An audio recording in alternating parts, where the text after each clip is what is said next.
Okay, welcome back. When we left off last time, I had asked you to answer these questions on your own. So we're going to pick up here. The measure of the energy in a wave is called amplitude, which we want to think of an amplifier. It adds more energy to waves. Do all waves have the same amount of energy? No. Or if they did, we wouldn't need to measure it like in number 1. And then it says draw a high amplitude and a low amplitude transverse wave. Well, the amplitude of a transverse wave is the distance from this normal, which in this case is this black line, to the top of a crest, or from there down to the bottom of a trough. So a high energy wave would be a high wave, and a low energy wave would be a low wave.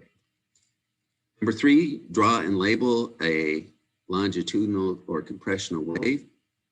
Okay, so we have one, usually the example like this of like a spring. So we have the part where it's squeezed together. This is the compression. The part where it's spread apart is the rarefaction. And then we have a wavelength, which is the distance from one point on the wave to the next one just like it. In this case, I used from the middle of the compression to the middle of the next rarefaction. But remember, we said it could be any point on the wave to the next one just like it. So it could be from the end of this compression to the end of the next compression, or the beginning to the beginning, wherever, any two corresponding points. What is frequency? How many wavelengths pass a fixed point per second? And usually it's measured in hertz. Waves with long wavelengths usually have low frequencies, and frequency decreases as wavelength increases. So as the wavelength gets longer, there's less of them going to be going by per second. When will sound travel the fastest? In a warm solid. And we said as the density of the medium increases from gases to liquids to solids, the speed picks up, and then also as temperature increases, speed increases. As temperature increases, the particles gain energy, they're moving faster, so they're easier to get into the compressions and the rarefactions. In this section, we're going to take a look at some of the behaviors of waves. The first one is, now when we think about what waves can do, okay, so they're traveling along and they hit something. Well, the first case is they hit something that they just can't go through. So they're either absorbed or reflected. They either go into the thing and the energy is absorbed, or they bounce off. Then the second thing that could happen is they can find a way through somehow. Okay, so they hit something and it's a material that's different than what they've been traveling in, and they can make it through, or they find a way around it. Okay, like there's a hole someplace for it to get through. So we're going to take a look at those examples. The first one is reflection, and it happens when a wave strikes an object and bounces off of it. This is because it can't pass through it, and there's no way around it. All waves are reflected in some way or another. So sound waves can hit something and bounce off.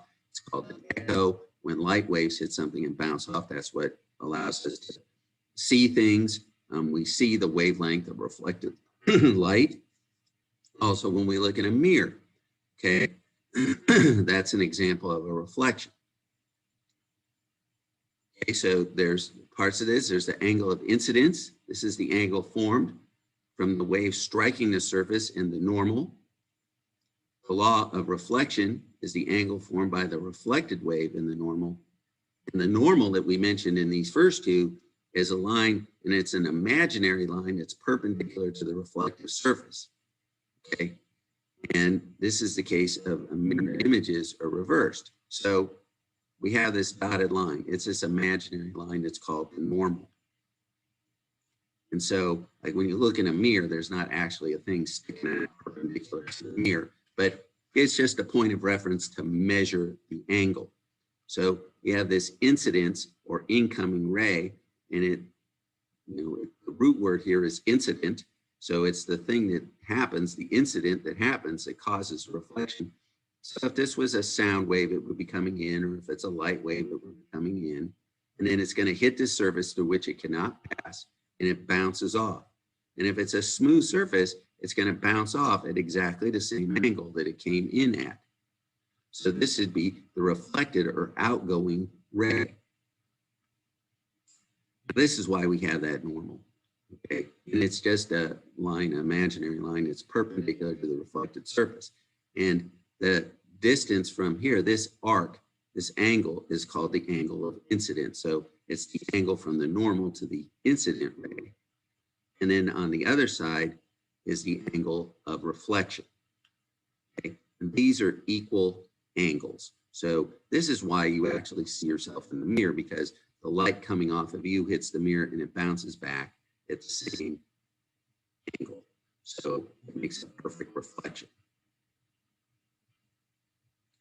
We're going to take a look at this little clip on wave reflection.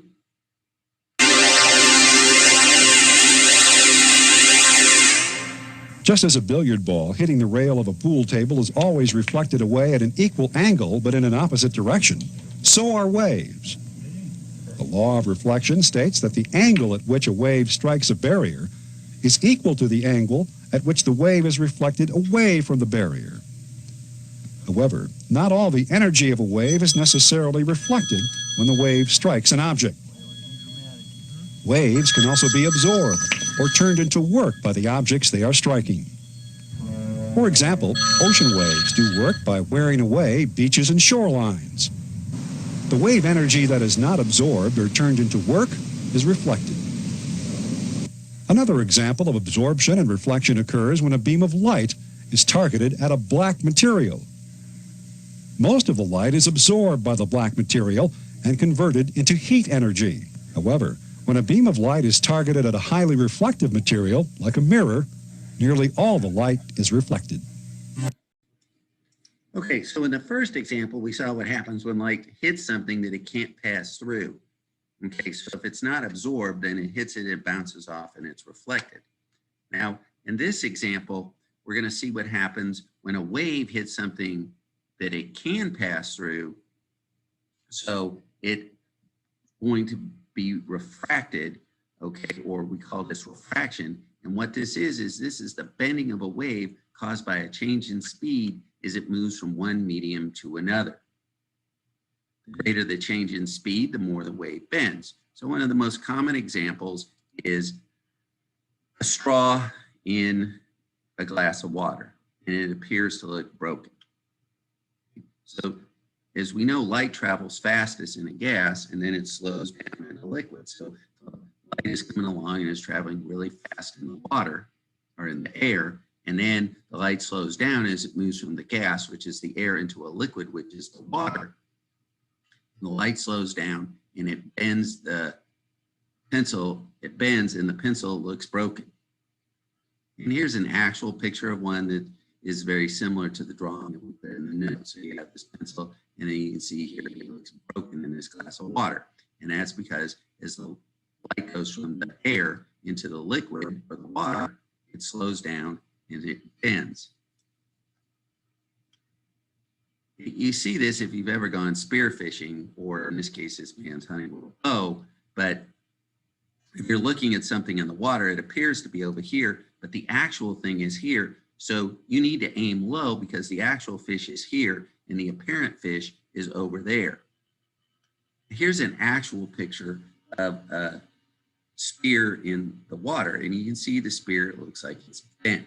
And this is because as the light is reflected off of the spear and coming back to your eyes, this one bends as it comes back. The light bends as it comes out of the water and changes speed as it goes back into the air, as it changes mediums. Now we know that this pole is not bent like this, okay? So this spear is actually straight. So what appears to be over here where the tip of the spear is, the tip of the spear is really here. So this would be where the actual fish is, and this would be where the apparent fish is, just like in this diagram here. This is because of the bending of light through refraction. Now, this is another example I saw, and it looks like this boat is floating. But what we have here is air that's at two different temperatures. So because it's at two different temperatures, it's acting like it's two different mediums. We have the cool air that's farther out over the ocean in this warm air that's closer to the land. So out here, the particles are closer together and the medium is more dense. And here, where the air is warmer, the particles are moving faster, so it's expanded and it's less dense. So the light changes speed as it goes from the body of the warm air into the cool air. And because it does, it bends. And because it bends, it makes this ship appear as though it's floating. There's this short clip on wave refraction that we're going to take a look at. Waves travel at different velocities in different substances. Sound travels at approximately 345 meters per second in the air, while it travels about 1,500 meters per second in the water. As waves are passed from one substance to another at an angle, they change direction due to a change in velocity. This phenomenon is called refraction. The amount of refraction depends on the properties of the two substances. Remember, the wave changes speed as it goes from one medium to another. So it changes speed as it goes from one medium to another. We cannot.